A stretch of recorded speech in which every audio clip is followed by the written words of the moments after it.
Assalamualaikum warahmatullahi wabarakatuh.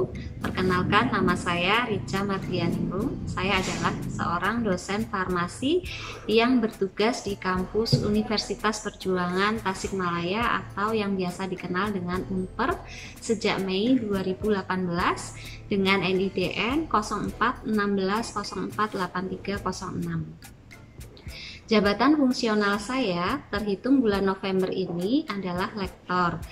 Selain menjadi dosen, saya juga sedang melanjutkan studi doktoral di kampus Universitas Padjadjaran, tepatnya di Prodi Farmasi yang sekarang sedang masuk pada semester 7. Bidang kaji saya adalah analisis farmasi dan kimia medisinal. Di Farmasi Unper ini, saya diamanahi untuk mengajar mata kuliah yang terkait dengan kimia. Di antara lain, pada posisi semester ganjil, saya mengajar kimia dasar, kimia organik 1, dan kimia medisinal 1. Sedangkan pada semester genap, saya mengajar kimia fisika, kimia organik 2, dan kimia medisinal 2. Masing-masing berbobot 2 SKS untuk teori, sedangkan 1 SKS untuk praktikum. Dalam deskripsi di bidang pengajaran kali ini, saya akan menyampaikan mata kuliah terkait kimia medisinal 1. Kimia medisinal adalah suatu multidisiplin ilmu yang mempelajari QSAR atau HKSA, yakni hubungan kuantitatif struktur aktivitas, adanya interaksi senyawa dengan target biologis untuk memahami efek obat, metabolisme, dan efek samping. Mata kuliah ini membahas tentang pengantar kimia medisinal, hubungan struktur aspek stereokimia dan aktivitas, hubungan struktur aktivitas senyawa, kemudian parameter kimia fisika dan aktivitas obat, modifikasi molekul dan rancangan obat rasional, pengembangan obat berbasis komputasi, hubungan struktur dengan proses ADME, kemudian hubungan struktur dengan kelarutan serta aktivitas obat, prinsip kerja Ferguson terhadap model kerja obat, dan interaksi obat dengan reseptor. Capaian pembelajaran langsung mata kuliah kimia medisinal 1 adalah yang pertama, memahami kimia medisinal secara luas dalam kajian drug design pada bidang farmasi baik secara teoritis maupun secara komputasi. Yang kedua, mengaplikasikan keilmuan kimia medisinal agar bermanfaat dalam penemuan obat baru yang berguna bagi masyarakat dalam kehidupan sehari-hari. Pengajaran untuk teori di kelas yang sering saya terapkan adalah metode DIA, Delivery, Interaction, dan Assessment. Dalam penyampaian materi yang saya buat melalui PPT, saya mengambil dari textbooks yang berjudul Kimia Medisinal dengan penulis Profesor Siswandono. Di sini saya menyarankan kepada mahasiswa untuk menjadikan buku pegangan dalam perkuliahan kimia medisinal. Atau bisa juga dari sumber buku mana saja yang bahasan cakupannya mengenai teori yang saya sampaikan. Selain dari buku pegangan, saya sering juga mengkompilasikan dengan studi case yang ada pada jurnal-jurnal ilmiah. Teknik selanjutnya yaitu interaction. Interaksi di sini adalah tanya jawab dengan mahasiswa yang mana bisa menjadikan suatu indikator bahwa mereka fokus dalam belajar. Teknik ini seringkali spontan atau terlontar jika ada istilah-istilah baru yang belum dikenal oleh mahasiswa, ataupun saya suka meminta salah satu kepada mahasiswa untuk menceritakan secara singkat apa yang telah saya sampaikan di kelas. Nah, selain interaksi di dalam kelas, saya juga memberikan kesempatan untuk bertanya lewat media sosial. Di sini yang sering saya gunakan yaitu media WhatsApp karena terjangkau, interaktif, dan secara langsung. Selain itu, saya juga menggunakan media Google Classroom untuk penugasan yang secara tidak langsung memberikan feedback bagi mahasiswa yang belum sesuai atau yang sudah sesuai dengan penugasan yang secara tidak langsung nilai akan tertera pada kolom Google Classroom.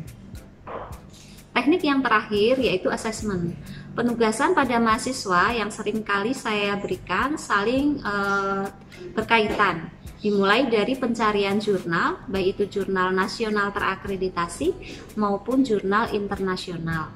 Yang kemudian hasil pencarian jurnal tersebut mereka mengambil senyawa-senyawa baik itu dari senyawa hasil isolasi maupun hasil sintesis.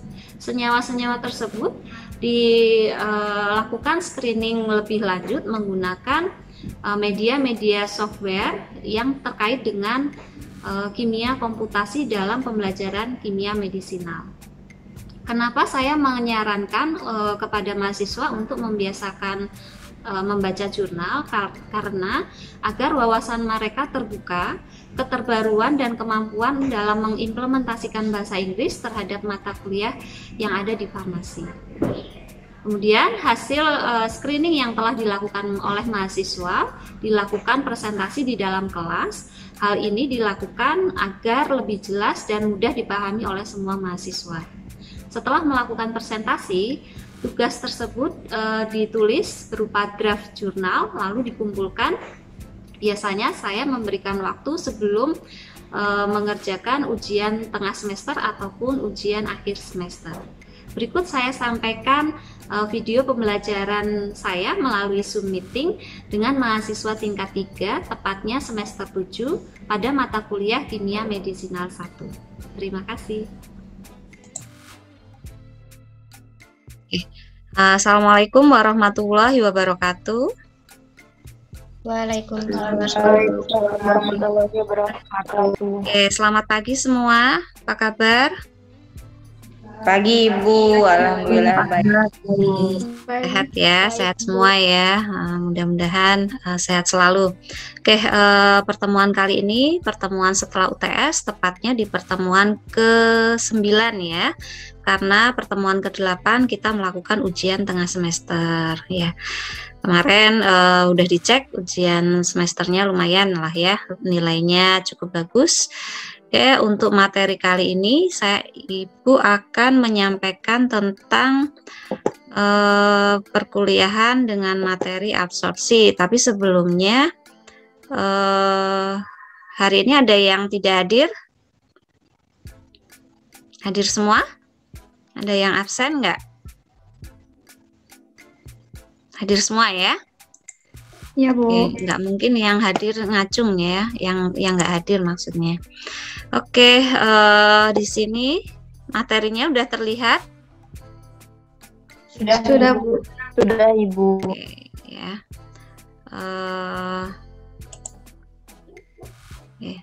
Materi pertemuan 8 ini nantinya akan 2 kali sesi ya, tentang hubungan struktur sifat fisikokimia dengan absorpsi, distribusi, dan ekskresi. Nah, nanti pertemuan ke-10 masih melanjutkan tentang materi ini. Jadi ada 2 sesi pertemuan ya. Diharapkan dengan mempelajari materi ini kalian bisa memahami dan mengerti hubungan antar struktur dengan proses yang dimaksud dengan ATME ya. Kemarin minggu lalu atau minggu sebelumnya kita sudah membahas ATME dengan men-screening menggunakan web server yang namanya apa? Web servernya kemarin PKC SM ya, atau bisa juga menggunakan pre-ATME ya. Nah, tidak hanya absorpsi saja, tapi ada distribusi, mekanisme, dan ekskresi ya. Hal ini erat kaitannya dengan farmakokinetik ya. Farmakokinetik itu ada yang dimaksudkan dengan kinetik sendiri suatu pergerakan, sedangkan farmakokinetik mempelajari pergerakan obat di sepanjang tubuh ya. Jadi metabolisme respon obat terhadap tubuh ya. Yang terjadi apa saja? Ada absorpsi yaitu penyerapan diserap ke dalam darah ya. Kemudian ada distribusi yang disebarkan ke berbagai jaringan tubuh. Kemudian ada juga metabolisme diubah menjadi bentuk yang dapat direspon oleh tubuh ya, atau nantinya bisa terbuang dari tubuh ya. Yang terakhir adalah ekskresi, dikeluarkan dari tubuh. Nah, ekskresi ini Ibu sudah pernah bahas ya. Ekskresi itu berupa apa saja kemarin? Keringat, terus lewat urin, terus ASI, Bu. ASI, Air mata, terus tinja, Bu. Ya. Jadi macam-macam ekskresi yang dikeluarkan oleh tubuh. Nah, nantinya obat itu harus bisa menembus suatu membran sel. Ya, di sini secara bahasa Inggrisnya bisa terlihat sel membran atau plasma membran atau plasma lemma. Ya, di sini yang dimiliki oleh semua jenis sel berupa antarmuka yang disebut membran, ya, atau membran plasma yang memisahkan sel dengan lingkungan di luar selnya. Jadi ada beberapa bagian ya. Di sini adalah bagian hidrofobiknya, di sini bagian protein intrinsiknya, glikoprotein, kemudian glikolipid, protein intrinsik, kemudian ada juga kepala bilayer yang mana sifatnya hidrofilik ya. Tadi ada bagian hidrofobik dan ada bagian hidrofilik. Nah, di sini nantinya untuk melindungi inti sel dan sistem kelangsungannya dapat bekerja dalam sitoplasma itu adalah bagian untuk merespon suatu obat gitu ya. Nah, proses yang pertama yang dilalui oleh obat yaitu proses absorpsi ya. Absorpsi kemudian dilanjutkan dengan distribusi. Nah, absorpsi di sini tadi apa? Absorpsi itu penyerapan. Ya. Jadi obat yang bagus itu yang mana dia bisa larut air. Ketika dilarutkan kita obat masuk dalam mulut kita, kemudian terserap bagus di dalam lambung dan usus, baru terurai atau terdistribusi ke membran sel tadi ya. Nah, itu harus bisa masuk ke bagian nonpolar. Jadi obat itu harus polar pertamanya, baru kemudian ke nonpolar gitu ya, penyerapannya seperti itu. Nah, di sini ada interaksinya atau prosesnya. Yang pertama dimulai dari masuknya obat ya ke dalam mulut, kemudian berinteraksi dengan cairan vaskular ya. Kemudian di sini juga mengalami proses distribusinya. Nah, di sini sudah terikat antara obat dengan reseptor ya, macam-macam reseptor kemarin bisa berbagai varian ya. Bisa enzim, protein, kemudian apalagi hormon, glukosa ya, karbohidrat dan lain sebagainya. Nah, kalau sudah terjadi ikatan yang kompleks ya antara obat dengan reseptor atau ligan dengan reseptor, baru dia bisa mewujudkan suatu respon biologis gitu ya. Nah, fase-fase yang penting dalam kerja obat ini bisa dilihat pada skema berikut, yakni fabrikasi ya, ada formula nanti berupa pemformulaan ya. Jadi tugas untuk formulasi ya, Tekvar di sini berperan ya, menentukan formulasinya bagaimana, dosisnya bagaimana, bentuk sediaan ya. Kalau masuk ke dalam tubuh itu melalui mulut bisa secara oral ataupun rektal ya. Kemudian masuk ke dalam suatu saluran pencernaan. Nah, di sini terjadi pemecahan bentuk sediaan yang terlarut dalam suatu mekanisme cerna gitu ya. Kemudian dilanjutkan prosesnya absorpsi ya, ketersediaan hayatinya bagaimana. Dan setelah terabsorpsi di dalam usus, baru itu akan beredar ke peredaran darah. Ya, peredaran darah di sini yang berperan adalah fase farmakokinetik dan fase farmakodinamiknya. Ya, ada yang tahu farmakokinetik itu apa? Tadi udah dijelaskan di awal. Perjalanan obat di dalam tubuh. Perjalanan obat di dalam tubuh yang meliputi proses absorpsi, distribusi, mekanisme, dan ekskresi. Ya, di sini terlihat bahwa adanya obat bebas dia akan secara langsung terekskresi jika kelarutan dalam hidrofobnya kecil, ya. Jadi dia akan kalau obat secara keseluruhan larut dengan air, tidak larut dengan lemak, maka dia akan langsung terekskresi, ya. Karena tubuh kita berapa persen kandungan airnya? 70%, ya. Jadi seperti itu akan terekskresikan dengan secara langsung tanpa terserap melalui lemak, jaringan lemak, gitu ya. Kemudian obat juga langsung berikatan dengan reseptor, ya, berikatan dengan reseptor. Di sini sebelum terjadi berikatan dengan reseptor, maka obat ini akan melewati suatu proses metabolisme. Kan, proses metabolismenya bereaksi, kemudian dia bisa berikatan dengan reseptor. Apakah dia bersifat toksik atau tidak? Kemarin mahasiswa sudah melakukan screening, ya. Screening toksisitas kemarin menggunakan software apa? PKCSM, Bu. PKCSM juga, ya. Oke, baru terlihat suatu respon biologisnya. Apakah dia mempunyai aktivitas? Aktivitas itu bermacam-macam, ya, bisa lemah, sedang, dan kuat. Nah, bisa juga ada yang mempunyai aktivitas tapi sifatnya toksik, gitu ya. Jadi yang diharapkan ketika kita sudah mempelajari kimia medisinal, kita bisa mendesain suatu obat yang minim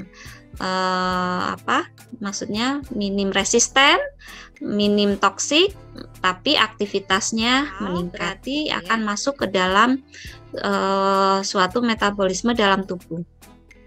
Nah, ini contoh dari senyawa amin aromatiknya. AR itu adalah aromatik, NH2 itu adalah amin, ya. Lambung kita bersifat pH-nya apa? Lambung asam, ya. Asam kuat. Di dalam lambung kita itu ada asam kuat, namanya asam kuat apa? HCl, ya. Pernah dengar nggak di dalam lambung kita ada HCl di dalamnya? Pernah, ya, mendengar ini? Jadi kalian kalau praktikum di lab, tangan kalian kena HCl, gimana rasanya? Pernah nggak tangannya kena HCl? Panas, Bu. Panas. Bisa-bisa melepuh, ya. Bisa-bisa melepuh. Oke, tapi subhanallah, Allah menciptakan lambung kita itu luar biasa. Di dalamnya ada asam HCl-nya, ya. Kenapa orang telat makan, asam lambungnya menaik, ya? Karena tidak ada proses absorpsi dengan proses makanan yang terabsorpsi, maka asam lambungnya naik, gitu ya. Dari asam lambung naik berarti kadarnya tinggi, maka akan perih, ya kan, terasa perih di lambung, itulah, ya. Kemudian di sini akan terjadi penguraian, ya, dari dia aromatik, amin aromatik, dia akan berubah menjadi aromatik yang mempunyai nilai protonasi, ya, atau mempunyai muatan, ya. Di sini terjadi pada pH 1 sampai 3. Kemudian aromatik yang tadinya berprotonasi, dia akan masuk ke dalam usus, kembali lagi normal, tidak bermuatan, ya kan? Tidak bermuatan dengan pH 5 sampai 8, ya. 8 itu adalah suatu kondisi basa lemah, ya. Suatu kondisi basa lemah inilah yang bagus terserap untuk didistribusikan ke dalam membran sel, gitu ya. Nah, distribusi teoritis untuk senyawa amin aromatis ini berada pada posisi pKa 4 ya di dalam saluran cerna. Nah, nanti hubungan antara pKa dengan fraksi obat yang terionisasi, yang tadi kan ada yang terionisasi ya.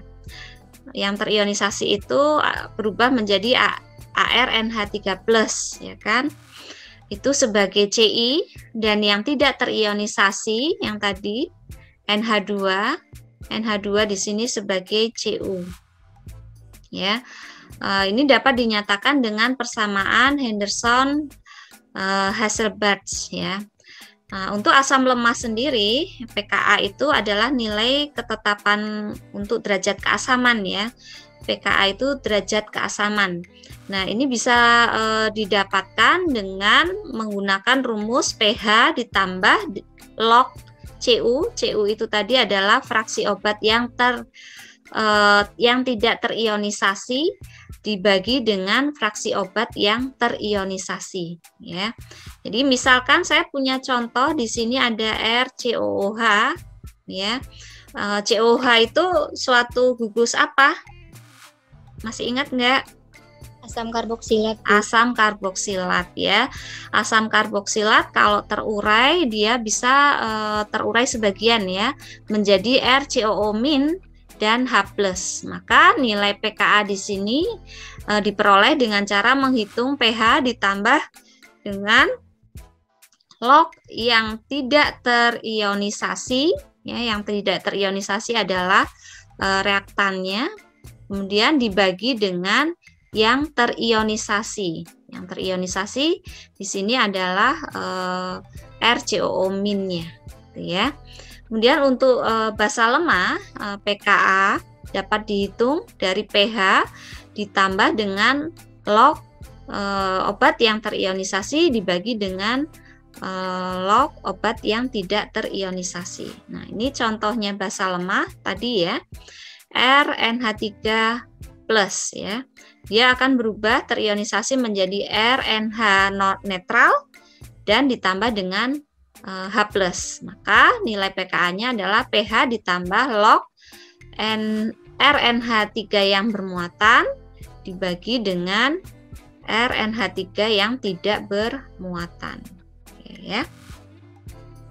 Nah, di sini ada suatu perbandingan antara absorpsi obat yang bersifat asam dan obat yang bersifat basa dengan berbagai pH yang terjadi di dalam lambung dan usus halus suatu tikus ya.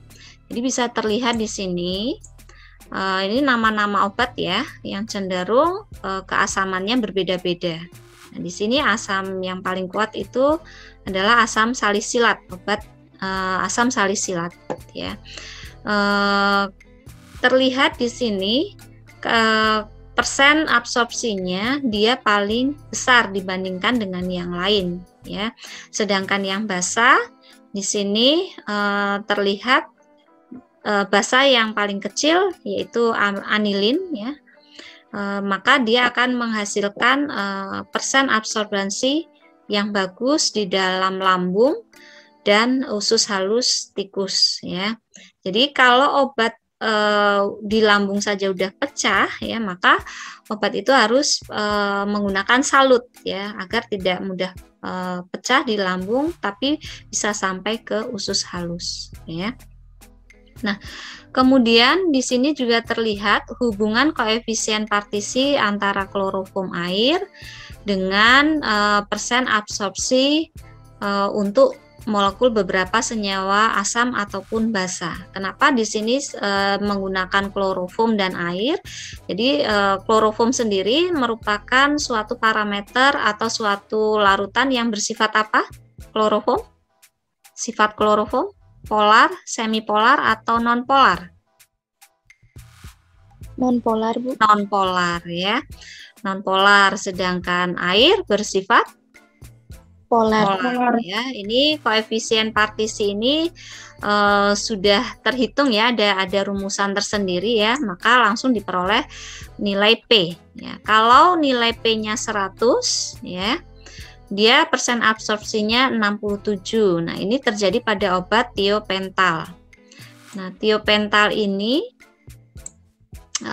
dibandingkan yang lain adalah persen koefisien partisinya paling besar ya. Jadi dapat disimpulkan bahwa jika P-nya makin apa? Makin Semakin kecil. tinggi ya, semakin tinggi, maka kelarutan dalam lemaknya akan semakin larutnya besar atau kecil. Kalau koefisien partisinya tinggi, Besar, Bu. besar ya, maka persen absorpsinya juga akan Besar. besar. Oke, jadi di sini berbanding apa? Berbanding Lurus, Bu. lurus ya. Oke. Bentar ya, udah bisa tergaji sempurna. Oke, untuk materi kali ini ya, Ibu cukupkan sekian. Ada pertanyaan sebelumnya?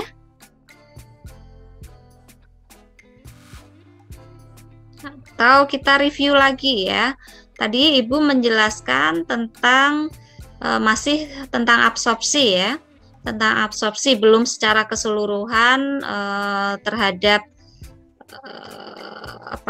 metabolisme dan ekskresi. Ya, jadi dapat disimpulkan bahwa suatu obat ya, khususnya untuk obat secara oral ya, maka dia akan melakukan proses penyerapan terlebih dahulu yang terjadi pada mana? Pada usus ya, pada usus akan terserap terlebih dahulu, kemudian terdistribusi ya. Jadi ketika distribusinya berdasarkan koefisien partisi yang bagus ya, jadi nilai distribusi itu tergantung nilai koefisien partisi. Jadi kita harus bisa mengkondisikan suatu obat itu tidak terlalu non-polar dan juga tidak terlalu polar ya. Jadi harus bisa masuk kedua-duanya ya. Maka nilai koefisien partisi yang cukup tinggi nilainya, maka penyerapan dalam membrannya akan semakin besar ya, dan mengakibatkan absorpsi yang terjadi juga makin besar seperti itu ya. Oke. Saya rasa saya cukupkan sekian materinya. Jika tidak ada yang bertanya, saya ucapkan terima kasih atas partisipasinya. Kita tutup dengan wabillahi taufiq wal hidayah. Assalamualaikum warahmatullahi wabarakatuh. Waalaikumsalam warahmatullahi wabarakatuh. Demikian deskripsi diri dari saya terkait bidang pengajaran. Kurang lebihnya saya mohon maaf. Wabillahi taufiq wal hidayah. Wassalamualaikum warahmatullahi wabarakatuh.